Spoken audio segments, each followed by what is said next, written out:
हरे कृष्णा। आप सभी को सादर दंडवत प्रणाम। और आज की चर्चा में आप सभी का स्वागत है। और आज की चर्चा का विषय है प्रामाणिक शास्त्र और भक्ति का महत्व। प्रामाणिक शास्त्र और भक्ति का क्या महत्व है, इसके ऊपर हम लोग चर्चा करेंगे।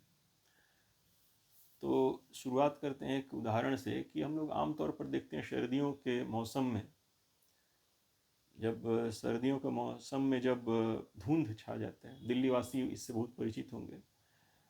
तो कई बार लोग सुबह सुबह ऑफिस जाते हैं, लेकिन ऑफिस जाते समय देखा जाता है कि ब्रिज के ऊपर या रास्ते पे बहुत सारी गाड़ियां टकरा कर दुर्घटनाग्रस्त हो गई हैं। इसका कारण यह है कि धुंध की वजह से आगे दिखता नहीं है, और बिना आगे देखे, बिना जाने कि आगे है क्या, इसके बिना अगर बिना देखे जाने हम ड्राइव करेंगे तो एक्सीडेंट, दुर्घटना होना ही होना है। तो सफ़र के लिए ये जानना बहुत ज़रूरी है कि आगे क्या है, आगे क्या है, ये जानना बहुत ज़रूरी है। तो आप देखिए, जब धुंध रहता है तो आप अपने गाड़ी के सारे हेडलाइट्स को जला दीजिए, स्ट्रीट लैंप्स जितने रहते हैं सब जले हुए रहते हैं, लेकिन फिर भी धुंध में दिखता नहीं है, 1-2 मीटर आगे क्या है वो कुछ नहीं दिखता है। तो इस वजह से कई बार गवर्नमेंट की तरफ सलाह दिया जाता है कि धुंध छटने के बाद आप सफ़र शुरू कीजिए। यहाँ तक कि ट्रेन और फ्लाइट्स भी कैंसिल कर दी जाती हैं, क्योंकि उसमें भी विजिबिलिटी जब नहीं है तो आगे सफ़र नहीं हो सकता है, दुर्घटना होने का चांसेस बहुत ज़्यादा रहता है। तो ट्रेन फ्लाइट्स तक कैंसिल कर दी जाती हैं, और सड़क पे धुंध की वजह से हम देखते हैं दुर्घटना होता है। तो सारी स्ट्रीट लाइटों के होते हुए, हेडलाइट्स के जलते हुए भी हमें धुंध की वजह से दिखता नहीं है, और सफ़र जो है दुर्घटना में परिणत हो जाता है, गंतव्य तक नहीं पहुंच पाते लोग। तो इसलिए आगे क्या है, इस बात को जानना बहुत ज़रूरी है किसी भी सफ़र के लिए, और हमारा जीवन भी एक सफ़र है।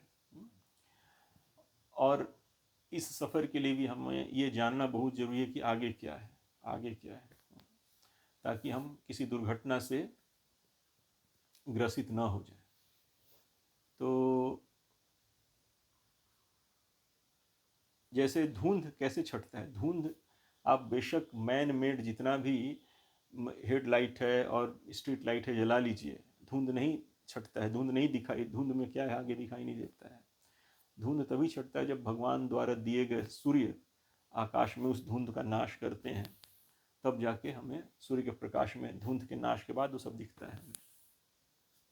तब हम सफलतापूर्वक सफ़र तय करते हैं और अपने गंतव्य तक पहुंचते हैं। उसी तरह हमें अपनी ज़िंदगी के सफ़र को तय करने के लिए भगवान के दिए हुए शास्त्र और भगवत भक्ति की ज़रूरत है। क्यों? क्योंकि हमारी इंद्रिय क्षमता अति सीमित है। आँख से देखने का क्षमता, कान से सुनने का क्षमता इत्यादि, जो भी हम अपने ज्ञान अर्जन का जो हमारा माध्यम है, आँख, कान, नाक इत्यादि, उनकी क्षमता अति सीमित है। कुछ दूर तक ही दिखता है, उसके आगे नहीं दिखता है। धुंध, उसके आगे पूरी धुंध है। कोई पूछिए तो नहीं बता पाएगा। जैसे मृत्यु के बाद क्या है, मृत्यु के बाद धुंध है, कुछ नहीं पता हमको क्या है उसके बाद, अपनी इंद्रियों की क्षमता से। तो ये अनंत असीम अशेष जो देश और काल है, इतना असीम स्पेस और इतना असीम काल, उसमें हमारा जो अस्तित्व एक बुलबुले की तरह है। तो उसके अपने इस अति सीमित क्षमता से हमें पूर्ण सत्य का जानकारी नहीं हो सकता है। तो जहाँ तक हमारी इंद्रियां पहुँचती हैं, उसके आगे भी सत्य हम जानते हैं, इस बात को हम महसूस कर सकते हैं, लेकिन धुंध है उसके आगे, हमारी इंद्रियों के लिए धुंध है। इंद्रियों के क्षमता से हम उस धुंध को पार नहीं कर सकते। हम सब ये विचारें तो, जैसे हमने पिछले वीडियोस में चर्चा किया है, हम इस बात को महसूस करते हैं कि रचना है तो रचयिता है, पालन है तो पालक है, नियंत्रण है तो नियंता है। ये सब अपने आप हो नहीं रहा है, इसके पीछे एक सर्वशक्तिमान कारण है, लेकिन वो हमको दिखता नहीं है। तो इसलिए उस पूर्ण सत्य को जानने के लिए हमें अपने इंद्रियों की क्षमता से अधिक भी कुछ चाहिए। हमारी इंद्रियां वहां तक नहीं पहुंच पा रही हैं, और हमें अपनी इंद्रियों की क्षमता से अधिक चाहिए। तो वही जिन्होंने हमारी इंद्रियां दी हैं, जिन्होंने हमारी इंद्रियों के सीमा को बांधा है, वही हमारे इंद्रियों के सीमा से जो परे जो सत्य है उसको जानने के लिए अपनी कृपा से हमें अपने ज्ञान के रूप में शास्त्र दिया है, जो उनके ज्ञान को, भगवान के ज्ञान को रिप्रेजेंट करता है। क्योंकि भगवान ही ओरिजिनल सृष्टा हैं, पालक हैं, रचयिता हैं, नियंता हैं, वही सर्वसमर्थ हैं और वही सर्वज्ञ भी हैं। तो इसलिए उन्होंने अपना वो ज्ञान देकर शास्त्रों में हमारे इंद्रियों के द्वारा सीमित ज्ञान के बैरियर को ख़त्म कर दिया है। लेकिन हमें उस ज्ञान तक पहुंचने के लिए हमारे अंदर जिज्ञासा चाहिए। जिज्ञासा नहीं होगी तो हम नहीं पहुंच पाएंगे। हम जानते उसी चीज़ को हैं जिसे हम जानना चाहते हैं। जिसे जानने की इच्छा नहीं है मेरे मन में, उस चीज़ को हम नहीं जान पाएंगे, उसमें रुचि ही नहीं रहेगा, रस ही नहीं रहेगा, उसको जानेंगे ही नहीं। जैसे देखिए, हमारा एक तो हमारा ज्ञान जो हमारे अति सीमित इंद्रियों द्वारा बाधित है, जानने की क्षमता, और दूसरे हमारे चेतना पे माया का डेंस कवर है, धुंध है। और उस धुंध को हम 3 अलग अलग कैटेगरी में नाम दे सकते हैं, तमोगुण, रजोगुण, सतोगुण। जैसे तमोगुण जो है एक बिल्कुल ही अंधकार में, जो अज्ञान, पूरा कुछ ज्ञान नहीं है, स्वरूप का कुछ ज्ञान नहीं बिल्कुल। तो जैसे धुंध को हम, तमोगुण को हम कंपेयर कर सकते हैं कि एक ऐसा चश्मा जिसका जो क्या कहते हैं, जो ग्लास है वो पूरा हमारे विजन को ब्लॉक कर दे रहा है। उसके ग्लास के परे क्या, वो कुछ दिख नहीं रहा है, ओपेक ग्लास जिसको कहते हैं। तो ऐसा चश्मा। और दूसरा हो सकता है थोड़ा उससे बेटर चश्मा हो, थोड़ा सा उस ग्लास के परे क्या है दिखता है, तो रजोगुण है। और एक चश्मा है जो बिल्कुल ट्रांसपेरेंट है, हमारा आंख जितना दूर देख सकता है उतना दिखाता है वो, तो सतोगुण समझ सकते हैं। और एक और चश्मा होता है जो हमारे आंख में जो कमी है, जो दोष, दृष्टि दोष है, उसको दूर करके हमको सत्य को यथारूप दिखा देता है, पूर्ण सत्य को यथारूप दिखा देता है। तो वो क्या है, हम समझने का प्रयास करते हैं कि जैसे तमोगुण का जो बेस्ट उदाहरण हम समझ सकते हैं कि पशु योनि जो है, वो पशु पक्षी ये सब हैं, वो तमोगुणी प्रवृत्ति में आते हैं, तमोगुणी चेतना के जीव हैं वो। तो उनका जो लाइफ है टोटली माया के वेग द्वारा चलाया जाता है। जैसे आहार, निद्रा, भय, मैथुन का वेग है ना, तो भूख लगा तो कहाँ खाना मिलेगा, इसका जिज्ञासा, ये जानने का इच्छा, और वहाँ से भोजन प्राप्त करने का प्रयास। फिर नींद, आहार, निद्रा, सोना है तो सोना कहाँ है, कैसे सोना है, उसका व्यवस्था करना, वहाँ तक जिज्ञासा जा रहा है, जानने का इच्छा जो है वहाँ तक जा रहा है।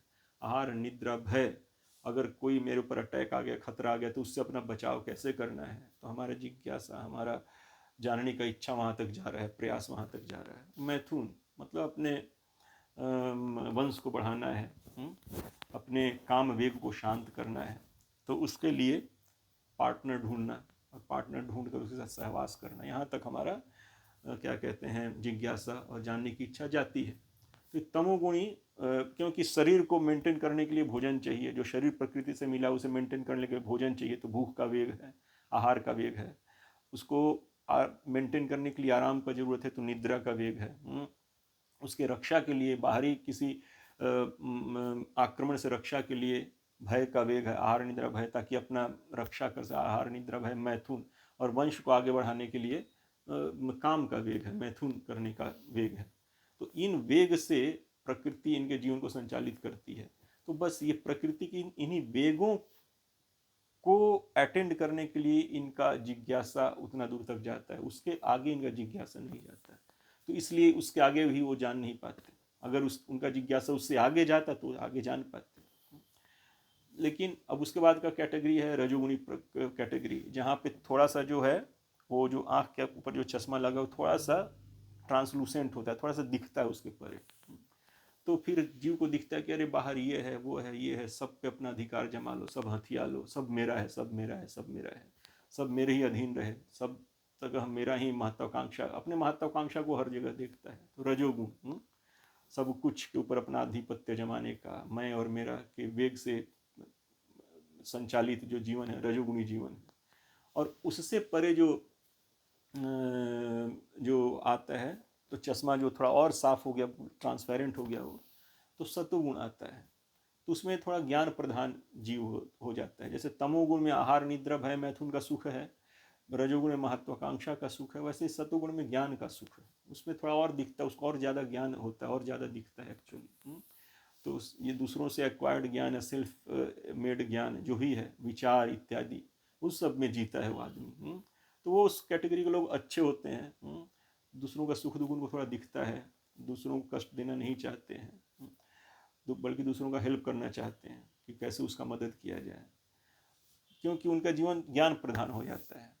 तो लेकिन फिर भी वो पूर्ण सत्य को नहीं जान रहे हैं। तमोगुण का तो सवाल ही छोड़ दीजिए, रजोगुण में भी नहीं है पूर्ण सत्य को जानने का, सत्वगुण में ही पूर्ण सत्य को जानने का कैपेबिलिटी नहीं है।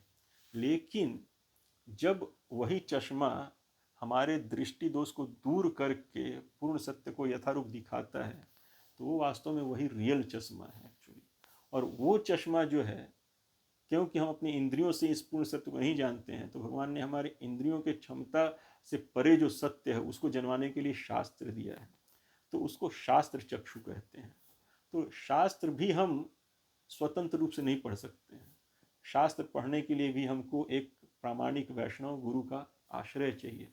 प्रामाणिक वैष्णव गुरु के सानिध्य में, देख रेख में हम शास्त्र पढ़ेंगे तो हमारे चर्म चक्षु, इन चर्म चक्षुओं के परे जो शास्त्र चक्षु से जो बात प्रकाशित हो रहा है उसको हम जान पाएंगे।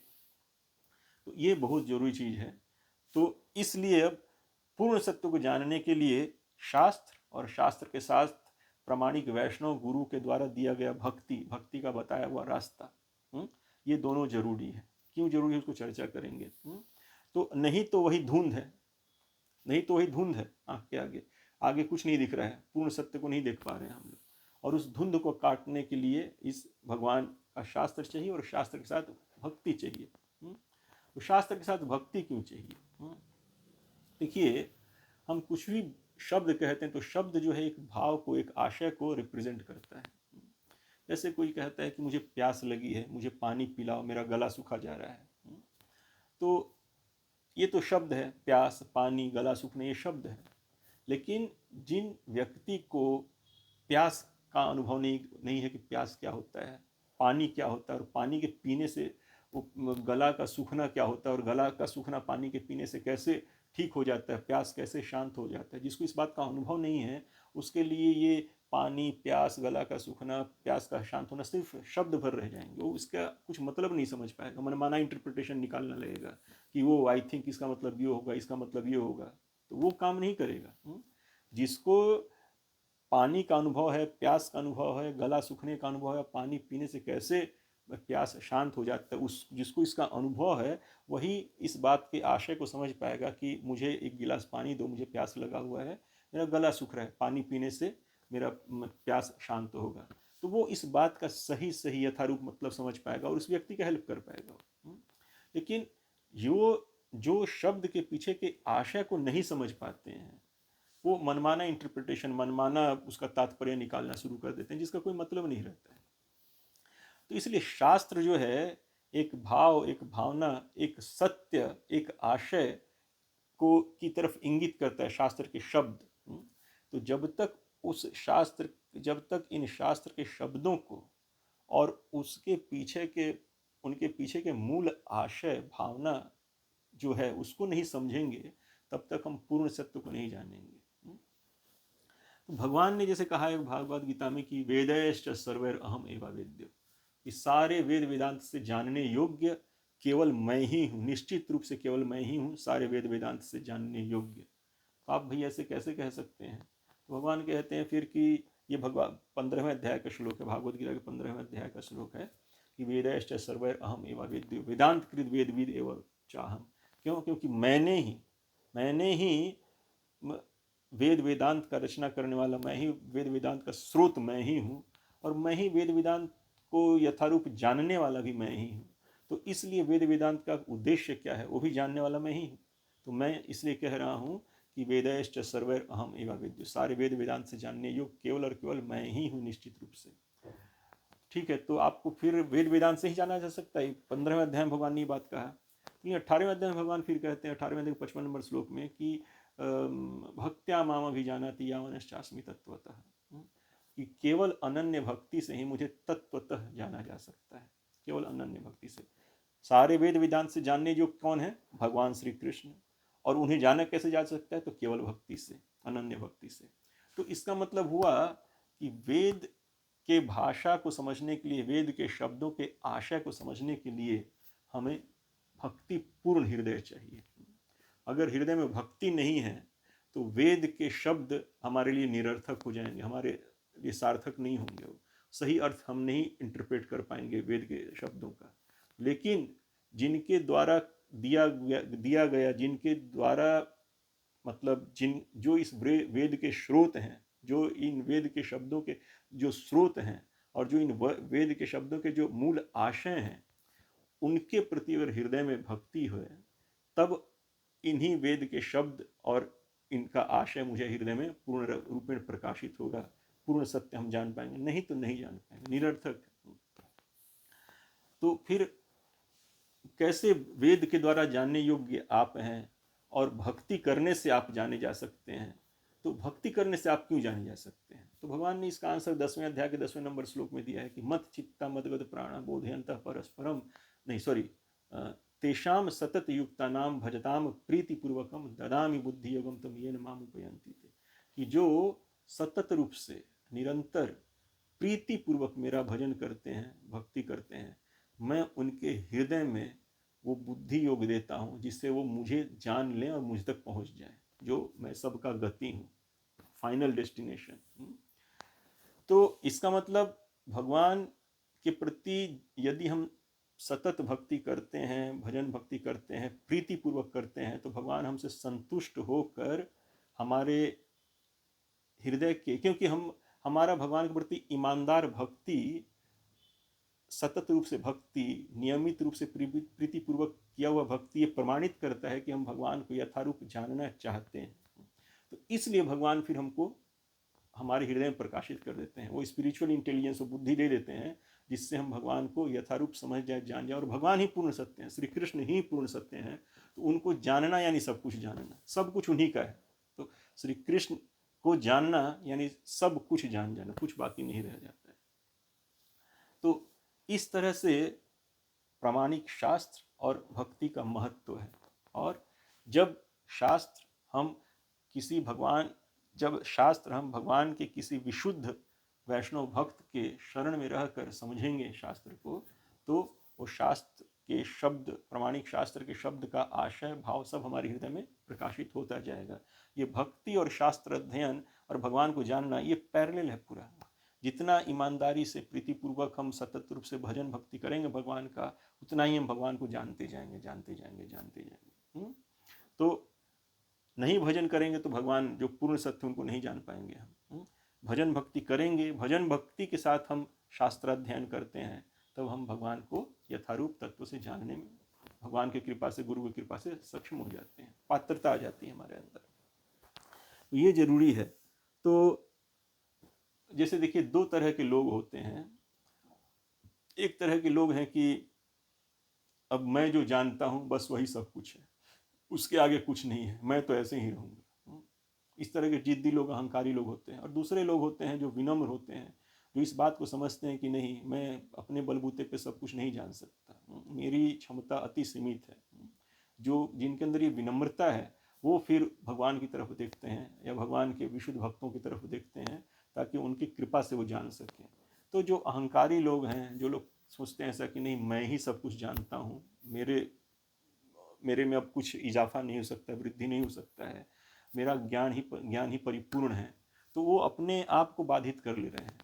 लेकिन जो लोग विनम्र हैं, जो समझते हैं कि नहीं, मैं अपने बलबूते पर सब कुछ नहीं जान सकता, मुझे भगवान के विशुद्ध वैष्णव भक्त की कृपा चाहिए और भगवान की कृपा चाहिए, तभी हम शास्त्र भी समझ पाएंगे और भगवान को भी समझ पाएंगे, तो वो भगवत कृपा के पात्र हो जाते हैं। तो भगवत कृपा से वो फिर भगवान को जानने लगते हैं, भगवान उनको जन्मा देते हैं अपने आप को। तो जब तक भगवान नहीं जन्माएंगे तब तक किसी के अंदर क्षमता नहीं है कि पूर्ण सत्य को जानने लगे। तो ये शास्त्र का वास्तव में महत्व है। इस तरह से हम भगवान को जान सकते हैं, पूर्ण सत्य को जान सकते हैं।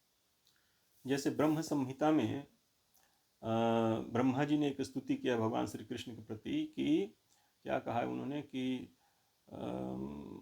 अद्वैतम अनादिम नहीं, अद्वैतम अच्युतम अनादिम अनंत रूपम,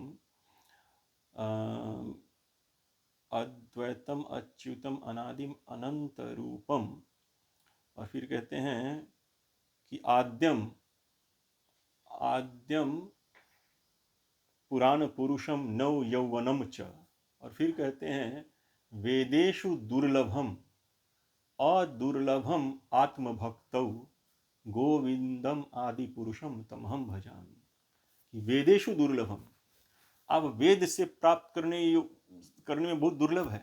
वेद से आप डायरेक्ट प्राप्त नहीं किया सकते हैं, क्यों और कैसे और किसके द्वारा प्राप्त की जा सकते हैं, तो अदुर्लभम आत्मभक्तौ, लेकिन आप अपने भक्तों के लिए अदुर्लभ है, माने सुलभता से प्राप्त है। तो ऐसा नहीं कि वेद का विरोध किया गया है यहाँ पर, मतलब यहाँ पे कहने का तात्पर्य है कि वेद भी, वेद का आशय, वेद के जो भाव, जो वेद के मूल भाव और वेद के जो मूल आशय हैं भगवान श्री कृष्ण, वो भी वेद के द्वारा तभी प्राप्त किए जा सकते हैं जब वेद के प्रति हमारे हृदय में भक्तिपूर्ण, भगवान के भक्तिपूर्ण एटीट्यूड के साथ जब हम वेद को पढ़ेंगे, वेद का अध्ययन करेंगे, तब भगवान को हम जान पाएंगे।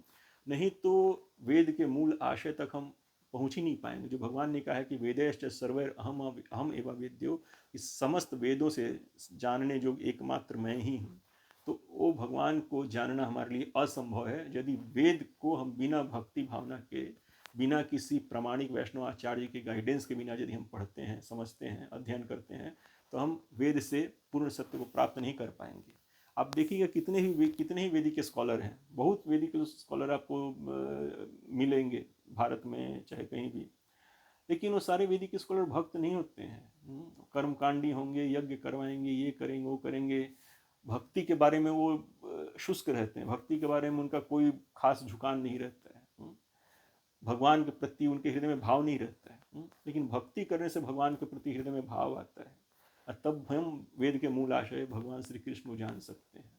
तो अदरवाइज जो ऐसे वेदिक स्कॉलर मिलेंगे, बहुत सारे वेदिक स्कॉलर मिलेंगे आपको, लेकिन वो वेद के पूर्ण आशय तक आपको नहीं पहुंचा पाएंगे, क्योंकि खुद ही उनको प्राप्त नहीं है, क्योंकि उनका वेद का अध्ययन अपूर्ण है। वेद का अध्ययन पूर्ण होता है जब आप भगवान के प्रति भक्ति करते हैं, तब जाके वेदैश्च सर्वैर अहम एवं वेद्यो, समस्त वेदों से जानने जो भगवान श्री कृष्ण को आप जान पाते हैं।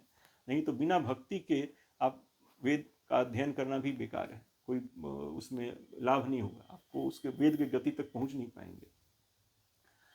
तो इसमें अब एक चीज उठता है कि जैसे वेद में भी बहुत सारे हैं, जैसे 4 वेद हो गया, ऋग्वेद, सामवेद, अयुर्वेद, अथर्ववेद, और फिर इन वेदों में उपनिषद होता है। इन वेद उपनिषद जो होते हैं इस वेद के ही अंश हैं। हर वेद के साथ कुछ ना कुछ उपनिषद संलग्न रहता है। जो उपनिषद जो है वेद का क्या कहते हैं,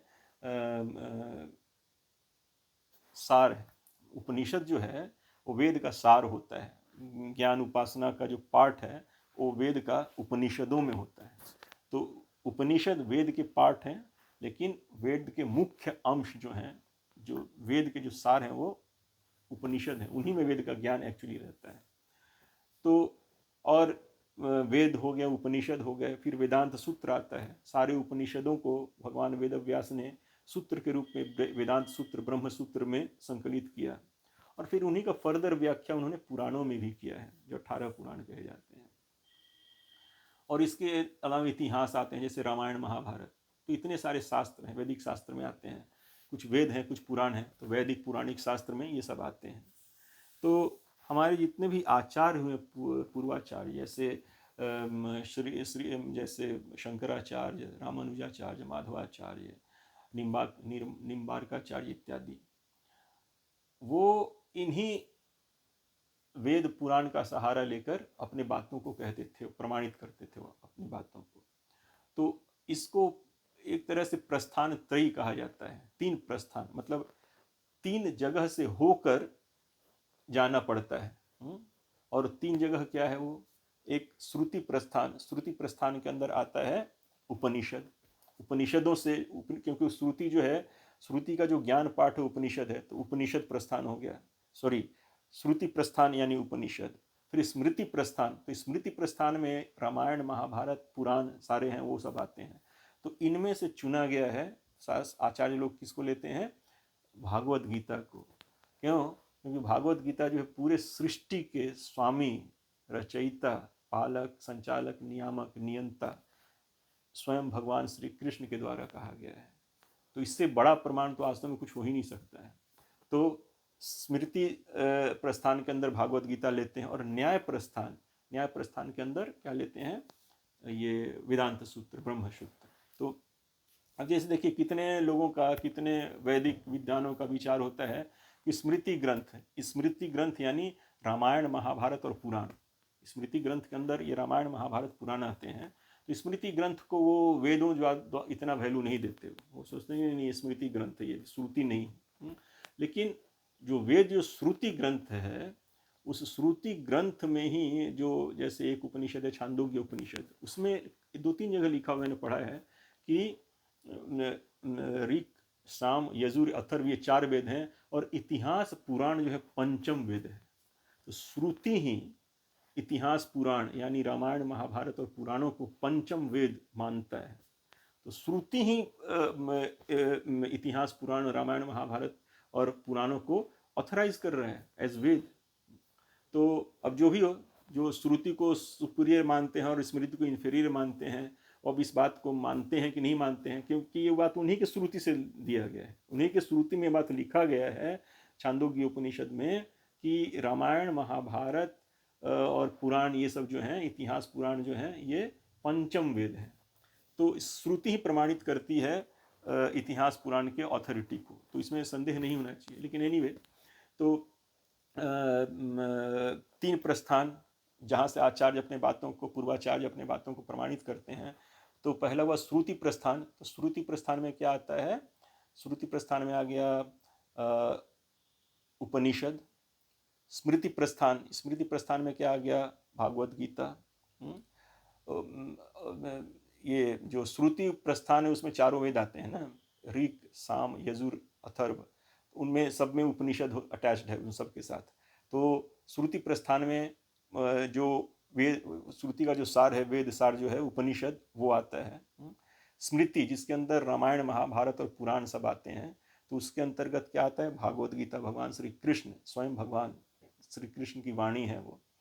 और उसके बाद न्याय प्रस्थान में उपनिषदों का जो सूत्र के रूप में जो संकलन किया गया है वो है ब्रह्म सूत्र, वेदांत सूत्र। तो न्याय प्रस्थान में वेदांत सूत्र आता है। तो कोई भी आचार्य, पूर्वाचार्य हमारे हैं, हमारे इन्हीं तीनों जगहों से अपने बात को प्रमाणित करते हैं। तो यही वैदिक पौराणिक शास्त्र हैं, और यही हमारे शास्त्र चक्षु कहलाते हैं। तो आचार्यों का, मैंने कई आचार्यों का लिखा पढ़ा हुआ है कि ऐसे तो तीनों ही महत्वपूर्ण हैं, जो प्रस्थानत्रयी के तीनों पाठ जो हैं महत्वपूर्ण हैं। जैसे श्रुति प्रस्थान में हो गया उपनिषद, स्मृति प्रस्थान में हो गया भागवत गीता, और न्याय प्रस्थान में होगा वेदांत वेद सूत्र, ब्रह्म सूत्र। लेकिन कहते हैं कि इनमें जो भागवत गीता है, जो स्वयं भगवान श्री कृष्ण, जो सबके रचयिता, सबके स्वामी, पालक, नियंता, सबके नियामक हैं, सबके नियंता हैं, उन भगवान श्री कृष्ण की स्वयं की वाणी जो भागवत गीता है, वो इन तीनों प्रस्थानों में कौस्तुभ मणि है, मैंने सर्वोपरि है वो। बहुत सारे आचार्यों का ऐसा मत है। एनीवे, अब सब एक मत हो, जैसे अब आज क्या डेट में दुनिया का आबादी मान लीजिए 8 अरब है, 7-8 अरब है दुनिया की आबादी। तो 7-8 अरब लोग सब एक साथ एक मत हो, एक ही सत्य को स्वीकार कर लें, ये असंभव नहीं हो सकता है। हमको इससे निराश नहीं होना चाहिए कि सब एक ही बात क्यों नहीं मानते हैं, सब अलग अलग मत के क्यों हैं। तो सबका चेतना, सबका एक्सपोज्योर अलग अलग है एक्चुअली। आप जैसे किसी वस्तु को देखने के लिए 50 आदमी को भेजिए, उनसे कहिए कि आप इस वस्तु को देख कर आओ और मुझे अलग अलग अपना स्वतंत्र विवरण बताओ उसके बारे में। तो 50 आदमी किसी वस्तु को देख कर आएंगे, तो 50 आदमी अपना अपना विवरण आपके सामने प्रस्तुत करेंगे, तो आप देखेंगे कि सबके विवरण में कुछ सहमति है, कुछ असहमति है, कुछ विरोधाभास है। तो इसका मतलब ये नहीं कि वो वस्तु जो है अलग, सबके लिए अलग है। वो वस्तु तो है सबके लिए एक ही, लेकिन ये 50 आदमी जो उस वस्तु को देखने गए, उनको उसको देखने का, महसूस करने का नज़रिया अलग अलग था। उनका दृष्टि देखने का, उसको विचारने का जो पद्धति, वो त्रुटिपूर्ण हो सकता है। तो इसलिए उनके विवरण में एक ही वस्तु को देखकर जो उसका उन्होंने 50 लोगों ने विवरण किया, वो भिन्नता है उसके अंदर, कुछ समानता है, कुछ भिन्नता है, कुछ विरोधाभास है। तो इसका मतलब ये नहीं कि वस्तु अलग हो गया, सबके लिए अलग वस्तु के नहीं, वस्तु तो एक ही है, लेकिन इन लोगों का दृष्टिकोण, इन लोगों का जो विचारने का शक्ति है, देखने का शक्ति है, महसूसने का, रियलाइज करने का शक्ति, वो अलग अलग है। तो इससे मतलब, इसका मतलब ये नहीं कि वो वस्तु अलग हो गया सबके लिए, नहीं, वस्तु सबके लिए एक ही है, लेकिन सबको रियलाइज करने का, देखने सुनने का क्षमता अलग अलग है। तो इसलिए उन्होंने अपने हिसाब से उसका अलग अलग विवरण दिया, जिसमें सहमति भी है, असहमति है, विरोधाभास भी है। वैसे ही पूर्ण सत्य, जो लोग नास्तिक होते हैं वो तो कहते हैं कि सब अपने आप है, कोई भगवान भगवान का कोई कहीं रोल ही नहीं है इसमें, खैर वो उनका है। लेकिन जो थोड़ा उनसे समझदार कैटेगरी के लोग हैं, वो सृष्टि को देखकर, रचना को देखकर रचयिता के होने का, पालन को देखकर पालक के होने का, और नियंत्रण को देखकर नियंता के होने का एहसास है उनको कि हाँ, रचना है तो रचयिता है, पालन है तो पालक है, और नियंत्रण है तो नियंता है, इस बात को महसूसते हैं, उस बात को। तो वो लोग भी लेकिन पूर्ण सत्य को ना अलग अलग ढंग से रियलाइज करते हैं। तो पूर्ण सत्य अलग नहीं हो जाता है, पूर्ण सत्य तो वही है, लेकिन जिसका जितना क्षमता है रियलाइज करने का, वैसे रियलाइज कर पाता है। लेकिन इन सब में जो है, जो सर्वोच्च जो है, वो भक्त है। भगवान द्वारा ही ये बात कहा गया है, भक्त्या माम अभिजानाति यावनश्चास्मि तत्वतः। केवल और केवल विशुद्ध अनन्य भक्ति से ही मुझे तत्वतः जाना जा सकता है, दूसरे किसी ज्ञान से, कर्मकांड से, तपस्या से, इत्यादि से नहीं जाना जा सकता है। तो इसलिए किसी प्रामाणिक विशुद्ध वैष्णव आचार्य के संरक्षण में रहकर, उनके गाइडेंस में रहकर, जब हम जो वैदिक पौराणिक ग्रंथ हैं उनका अध्ययन करते हैं, तब हम लोग सत्य को तत्व से जान सकते हैं। और नहीं, भक्ति के बिना अगर शुष्क हृदय से उसको सोचते समझते हैं तो अपूर्णता रहेगा, हमारा रियलाइजेशन कभी पूर्ण नहीं हो सकता है। क्यों? क्योंकि जब भक्ति होगा तभी उस परम ज्ञान के स्रोत भगवान श्री कृष्ण उन वैदिक पौराणिक ग्रंथों के शब्दों के आशय को हमारे हृदय में यथारूप प्रकट करेंगे। जो हमने श्लोक पढ़ा ना 10वें अध्याय का, कि तेषाम सतत युक्ता नाम भजताम प्रीति पूर्वकम ददामी बुद्धि योगम तम येन माम उपयांति ते।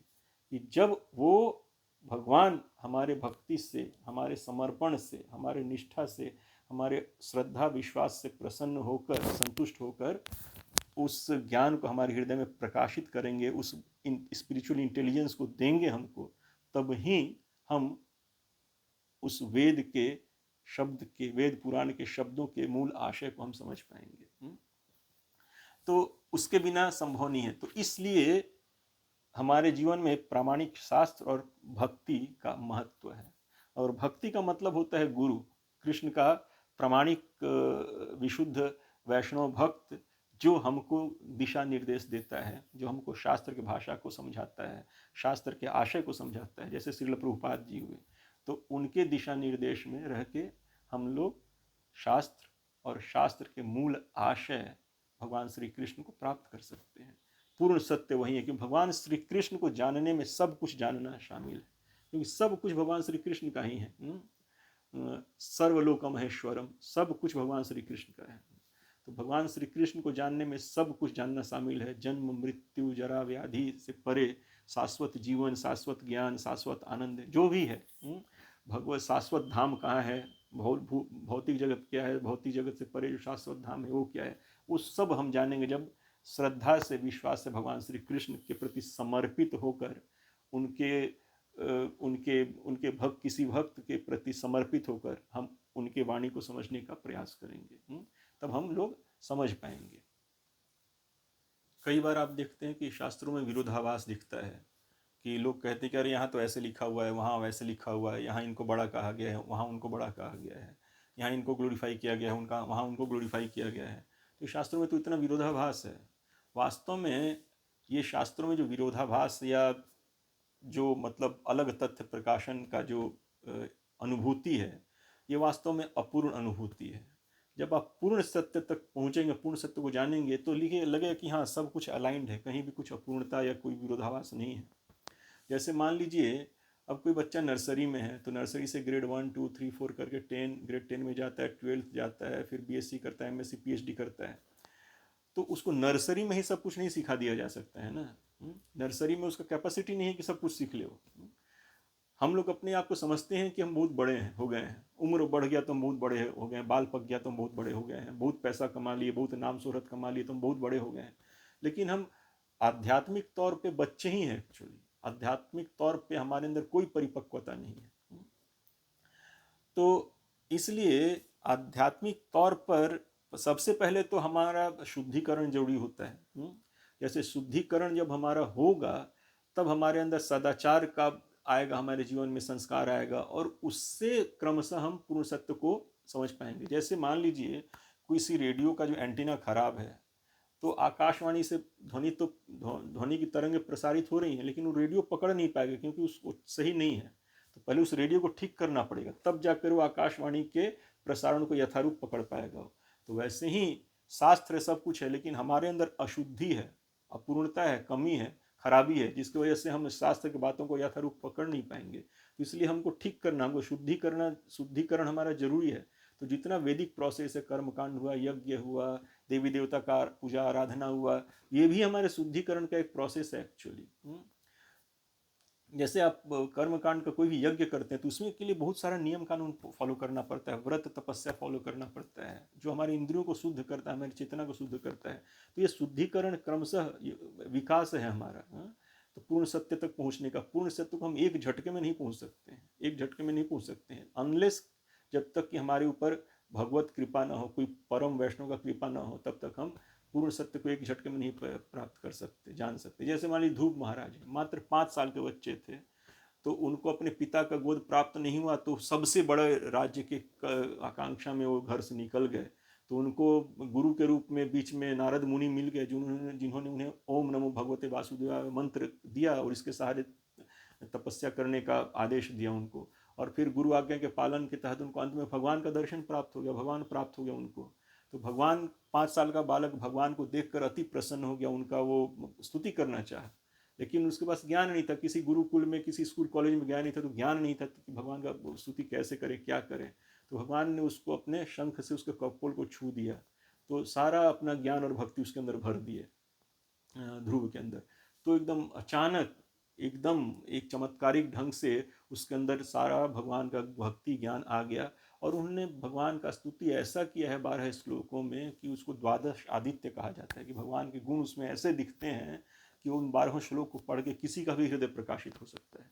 तो बालक कहीं भी नहीं गया, तो किसी गुरुकुल, किसी स्कूल कॉलेज में नहीं गया था, लेकिन गुरु नारद मुनि की कृपा से और भगवान की कृपा से उसे सारा पूर्ण सत्य का ज्ञान तुरंत हो गया उसको। तो ऐसे लोग बहुत कम होते हैं, लेकिन इन जनरल साधारण जो लोग होते हैं, वो क्रमशः वो विकास होता है, उनका शुद्धिकरण होता है, और शुद्धि होते होते होते होते होते तमोगुण रजोगुण ये सब जब धीरे धीरे छटता जाता है उनका, तब वो थिक जो लेयर है, चेतोदर्पण मार्जनम, जो थिक लेयर है चेतना के ऊपर, तमगुण रजोगुण सतोगुण का, उसका जब मार्जन हो जाता है, परिष्कार हो जाता है पूरी तरह से, तब वो फिर वो पूर्ण सत्य को देखने समझने के योग्य हो जाता है। तो उसके इसलिए वेद व्यास ने बहुत सारे ग्रंथों का रचना किया है, ताकि जितने भी चेतना के वैरायटी के लोग हैं, सबको उसमें कैप्चर किया जा सके और सबका उद्धार हो सके। क्रमशः सभी शुद्धिकरण होते होते ऊपर पहुंच, सदाचारी बनते बनते आगे पहुंच पाए, पूर्ण सत्य तक पहुंच पाए। उसमें कोई विरोधाभास नहीं है। ये हमारा अपूर्ण धारणा है कि शास्त्रों में विरोधाभास है, कि यहाँ पे इनको ग्लोरीफाई किया गया, वहाँ पे इनको ग्लोरीफाई किया गया है। भगवान श्री कृष्ण ने स्वयं कहा है कि जब मैं देखता हूँ किसी व्यक्ति, क्योंकि भगवान श्री कृष्ण सबके हृदय में है, तो कहते हैं कि जब मैं देखता हूँ कि किसी व्यक्ति का झुकाव किसी पार्टिकुलर देवी देवता के प्रति है, तो मैं उस व्यक्ति का उस पार्टिकुलर देवी देवता के प्रति जो विश्वास जो है, भावना दृढ़ कर देता हूँ, ताकि वो उनसे पूरी तरह जुड़ कर वो फिर आगे बढ़े। तो उस देवी देवता के प्रति भावना दृढ़ करने के लिए फिर उसके अनुकूल एक शास्त्र देना पड़ेगा ना, ताकि उसको उस शास्त्र को पढ़ के उस देवी देवता के प्रति उसका भावना दृढ़ हो जाए, वो ताकि उनसे जुड़ सके उस तरह से। तो ये भगवान और उनके जो अवतार हैं वेद व्यास, हमको क्रमशः उठाने के लिए हमको इतने सारे शास्त्र दिए, वैरायटी ऑफ शास्त्र दिए हैं, लेकिन सबका पर्पस, फाइनल पर्पस एक ही है। जब जब एकदम बिल्कुल क्रम से ऊपर चले जाते हैं तो फाइनल पर्पस एक ही दिखता है, वेदैश्च सर्वैर अहम एव वेद्यो। सारे वेद, वेदांत, पुराण इत्यादि से जानने योग्य कौन है? मैं, भगवान श्री कृष्ण, सर्वोपरि, सर्वोत्तम, सर्वोच्च, परम सत्य। तो उनको जान लेने के बाद फिर कुछ और जानना बाकी नहीं रह जाता। तो इसलिए जैसे हमारे धुंध के साथ हम सफ़र नहीं कर सकते हैं, धुंध के साथ सफ़र करेंगे तो दुर्घटना होगा, और उस धुंध को हमारे अपने गाड़ी की जो हेडलाइट है और जो स्ट्रीट लैंप है वो उस धुंध को दूर नहीं कर सकता है। तो वैसे ही जो हमारे इंद्रियों के अनुभव परे, इंद्रियों के अनुभव से अतीत परे जो सत्य है, उसको हम अपने इस हेडलाइट, आँख से, या ये इस ट्यूबलाइट से, या इस किसी और के मैन मेड ज्ञान से हम उसको नहीं प्राप्त कर सकते। उसको प्राप्त करने के लिए जैसे धुंध को भगवान का दिया सूर्य ही काट सकते हैं, वैसे ही हमारे इस चेतना के ऊपर जमे धुंध को काटने के लिए भगवान का दिया हुआ शास्त्र, प्रामाणिक शास्त्र, और भगवान के प्रामाणिक विशुद्ध वैष्णव भक्त के अधीन रह के हम उसको समझ सकते हैं, जान सकते हैं। इसके अलावा दूसरा कोई उपाय नहीं है पूर्ण सत्य को जानने के लिए। हम अपने बलबूते पर पूर्ण सत्य को भी जान ही नहीं सकते हैं। तो हमको पूर्ण सत्य को जानकर अपने जीवन को सार्थक बनाना है। वेद के निरर्थक अगर भक्ति नहीं है तो वेद का अर्थ हमारे लिए निरर्थक है, वेद का अर्थ हम कभी नहीं समझ पाएंगे। और हमारे हृदय में भक्ति है तो वेद सार्थक है हमारे लिए, वेद का सार्थक मतलब हम समझ पाएंगे। तो पूर्ण सत्य को जानकर यदि हम अपने जीवन को सफल बनाना चाहते हैं तो हमें भगवान के द्वारा दिए गए इन प्रामाणिक शास्त्र, जिनमें सर्वोपरि श्रीमद् भागवत गीता और श्रीमद् भागवतम है, उनको भगवान के ही किसी परम विशुद्ध भक्त जैसे श्रील प्रभुपाद जी हैं, उनके अधीन रह के, उनके संरक्षण में रह के हमें इन सब बातों को जानना समझना पड़ेगा। तो भक्ति और भगवान को जानना, पूर्ण सत्य को जानना पैरेलल चलता रहता है। जितना हमारा भक्ति समर्पण भगवान के प्रति बढ़ता जाएगा उतना ही हम उनको जानते जाएंगे। तो जितना भगवान श्री कृष्ण को जानेंगे उतना भक्ति और बढ़ेगा, जितना भक्ति और बढ़ेगा उतना और भगवान श्री कृष्ण को जानेंगे। तो ये चलता ही रहता है ये चीज़। लेकिन हमको, जब हम उसी वस्तु को जानते हैं जिसको जानने की इच्छा हमारे अंदर है, ये तो घर में भागवत गीता भागवतम पढ़ा रहता है, कभी खोल कर देखने का इच्छा नहीं होता है उसको। लेकिन जब उस पूर्ण सत्य और पूर्ण ज्ञान को जानने का जब हमारे अंदर इच्छा होगा, जब वो हमारे लिए वो महत्वपूर्ण हो जाएगा, तब हम जरूर उसको जानने का प्रयास करेंगे। तो महत्व बुद्धि, तो पूर्ण सत्य को जानने में महत्व बुद्धि होगा, तब हम पूर्ण सत्य को जानने का प्रयास करेंगे। उसके प्रति जब जिज्ञासा, मतलब उत्कट जिज्ञासा होगा, एकदम तीव्र जिज्ञासा होगा, तब जरूर हम उतना ज़्यादा उसमें डूबेंगे, उसको जानने का प्रयास करेंगे, भगवान का नाम जपेंगे, भगवान के गुण लीला इत्यादि का श्रवण करेंगे। तब शास्त्र का, वेद के शब्दों का अर्थ जो है उतना ही ज़्यादा हमारे ऊपर प्रकट होगा, हमारे हृदय में उसका भेद राज्य खुलेगा भगवान की कृपा से, गुरु की कृपा से। तो यही वास्तव में अपने जीवन के से धुंध हटाकर पूर्ण सत्य को जानने का तरीका यही है, एकमात्र तरीका यही कि भगवान के द्वारा दिए गए शास्त्र, मूलतः भागवत गीता और भागवतम को किसी प्रामाणिक वैष्णव आचार्य के संरक्षण में उनके प्रति समर्पित होकर जाने, पढ़ें और उनकी आज्ञा का पालन करें, जो भी हमसे कहते हैं करने के लिए। तभी हम पूर्ण सत्य को यथारूप जान पाएंगे और अपने जीवन को सार्थक, उसके गति तक, उसे गंतव्य तक पहुंचा पाएंगे। ठीक है, हरे कृष्णा। और यही हमारे जीवन में भगवान के द्वारा दिए गए प्रामाणिक शास्त्र और वैष्णव गुरु के द्वारा दिए गए भक्ति का महत्व है। हरे कृष्णा। फिर अगले वीडियो में फिर चर्चा करने के लिए दोबारा मिलेंगे। हरे कृष्णा। दंडवत प्रणाम।